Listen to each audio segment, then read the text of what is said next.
Biyoetanol şömine patlamaları aslında çokça karşılaştığımız patlama türlerinden bir tanesi.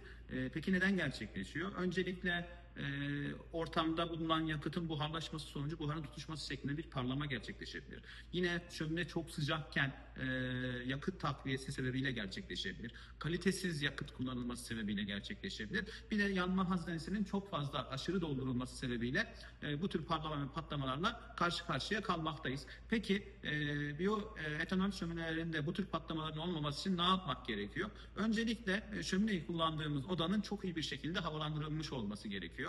Yine yakıtı çocuklardan ve hayvanlardan, şömineden uzak bir noktada hazırlamamız gerekiyor.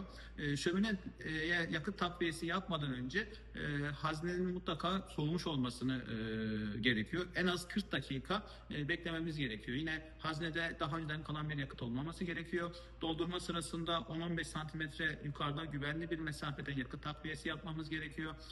Yine hazneyi aşırı şekilde doldurmamamız gerekiyor. Eğer doldurma sırasında bir taşma gerçekleşirse de yapmadan önce o taşan sıvıları hızlı bir şekilde silmemizi, ortamdan uzaklaştırmamız gerekmekte.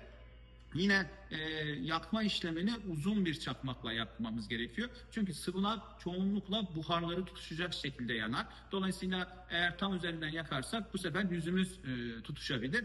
Yine yaptıktan sonra da etrafında 1 metrelik bir boşluk bırakmamız gerekiyor. Eğer klimadan ya da açık pencereden bir rüzgar alıyorsa şömine bunu engellememiz gerekiyor. Ve yanmış bir şöminenin de başından ayrılmamamız gerekiyor. Söndürme işlemini ise kendi kapağıyla yapmamız gerekiyor ve yakıtın tamamen bitmesini beklememiz gerekiyor. Yine söndürdükten sonra da 40 dakikalık soğuma süresini beklememiz gerekiyor. O yüzden biyoetanol şöminelerinin doğru kullanılması son derece önemlidir. Bunlara alternatif olarak da elektrikli şömineler kullanabiliriz. Elektrikli şöminelerde de patlama hiç olmaz demiyoruz ama çok daha nadiren olabilmektedir. İşte kısa devre gibi, işte kalitesiz ürün kullanılması gibi sebeplerle ya da işte aşırı ısınma gibi, termostatının çalışmaması gibi sebeplerle bir patlama meydana gelir. Ama bu çok nadir olan bir durumdur. Dolayısıyla elektrikli şöminelerin biyoetanol şöminelerine göre daha güvenli olduğunu söyleyebiliriz.